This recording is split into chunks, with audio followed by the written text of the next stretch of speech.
Good morning to each and every one of us. Alam ko, dinadatnan kayo ng video ito na nasa mabuting kalagayan at nasa ganadong estado ng pag-aaral ng kanyang mahal na salita. Salita ng Panginoong Jesus. Okay, patuloy pa rin po ang war, no?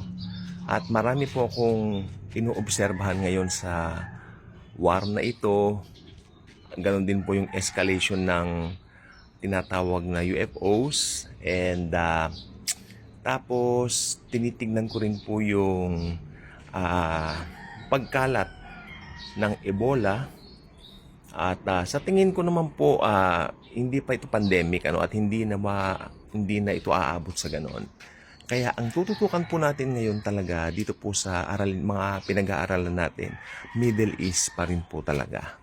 Middle East pa rin po talaga. At tignan po natin mabuti yung katayuan ng Saudi Arabia sa mga huling panahon, sapagkat maraming Bible scholars ang naniniwala na ito po ay kasali sa huling mga pangyayari na magaganap po sa mundo. At nakapagtataka po ang bansang Amerika, ito po ay hindi po nakasama sa mga pahina ng Biblia. At superpowers po sa ngayon. Marami po mga tsorya ang binibitawan. Maaring dumating na raw yung panahon during that time na hindi na po siya superpowers at hindi na po siya ma-impluensya. At marami pa pong tsuri regarding what will happen to America during that last days. During these last days, ito na po yun, no? At ang bilis po ng mga pangyayari sa mga Bible prophecies na nangyayari po ngayon.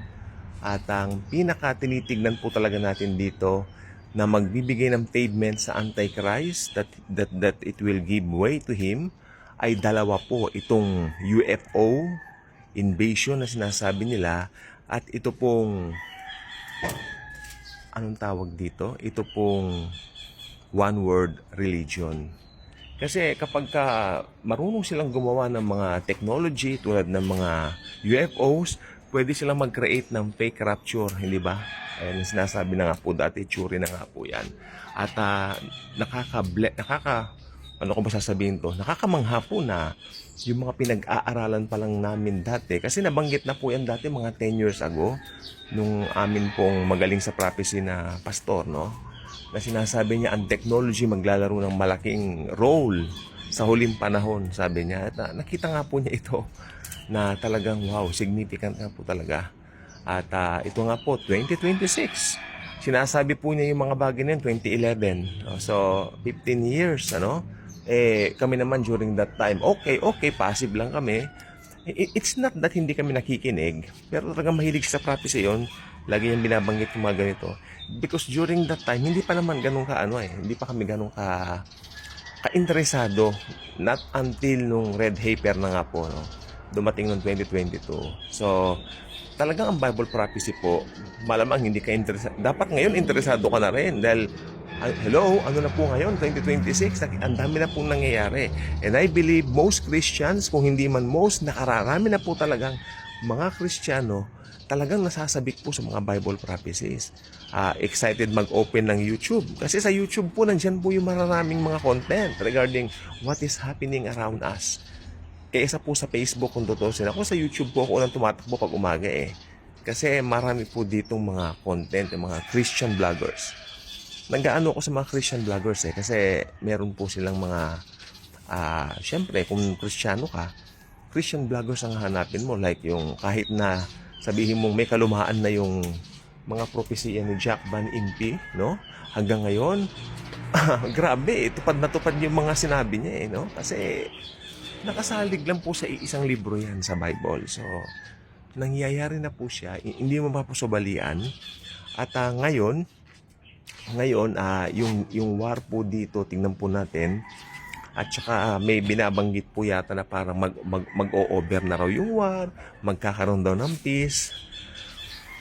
One pastor this morning sa YouTube, I forgot his name, medyo may katabaan po siya na American.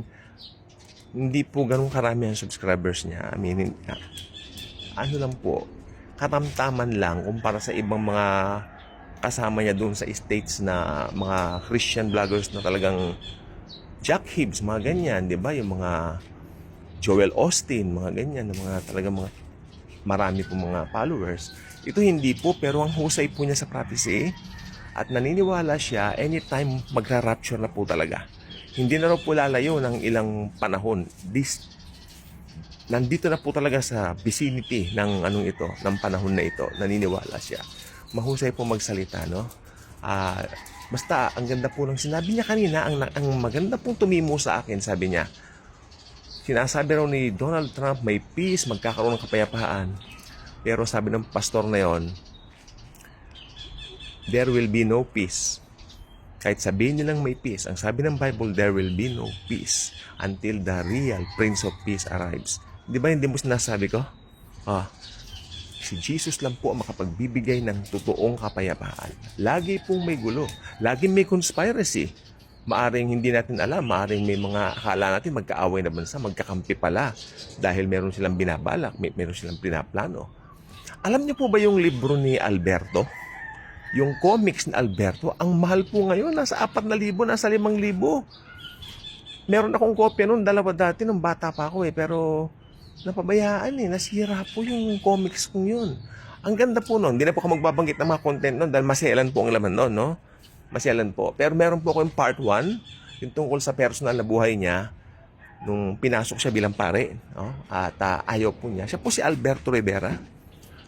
Pumanaw na po yata siya, no?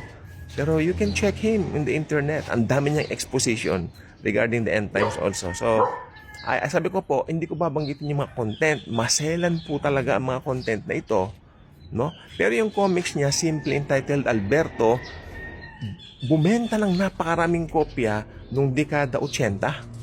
1980s po niya ito nilabas. Sapagkat, if I'm not mistaken, nagsiwalat siya ng mga katotohanan tungkol sa isang malaking organization na rehilyon, I think 1982 to 1983, no?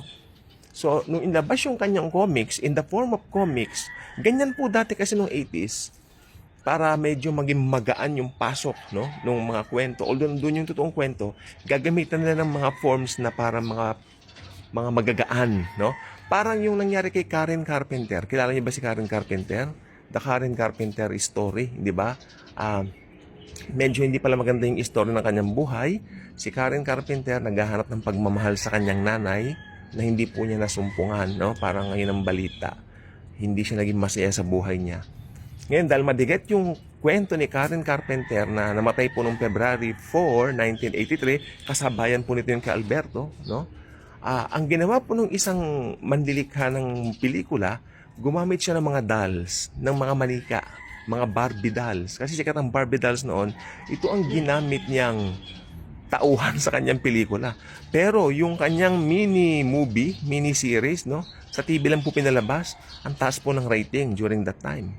Dahil doon, nakita nila yung nangyari kay Karen Carpenter. At palagay ko doon nagkaroon ng idea yung publisher ni Alberto na ilagay po sa comics yung kanyang buhay. Kasi hindi rin po pwedeng isa pelikula dahil natatakot po siguro yung mga producers na mag-risk ng amount of money tapos baka iban lang. Pero sa comics kasi parang mas dati, mas hindi halata kanila.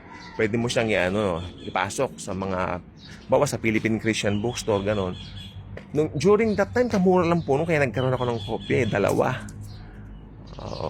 Maraming comics po yun. I think nagkaka-amount po siya ng mahigit 10 comics, no? Bawat comics may istorya at nakapaloob puro yung end times, no?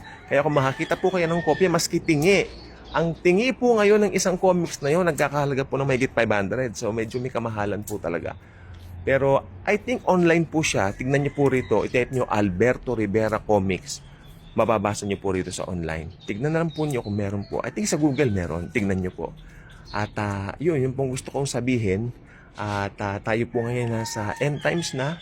Lahat po ng mga bagay na ito na isulat pa noon pa, especially dito po sa Bible, natutupad po ngayon. Hindi po katakataka. Wala pong peace kung wala si Lord Jesus. Kaya huwag kayong maniniwala, may kapayapaan na umaayos na. Hindi po. Dahil ang totoong kapayapaan darating lang pagdating ng Prince of Peace. Second coming. Pero good news, before the second coming, the rapture of the church muna ang mangyayari. Salamat. God bless sa ating lahat, mga good vibes.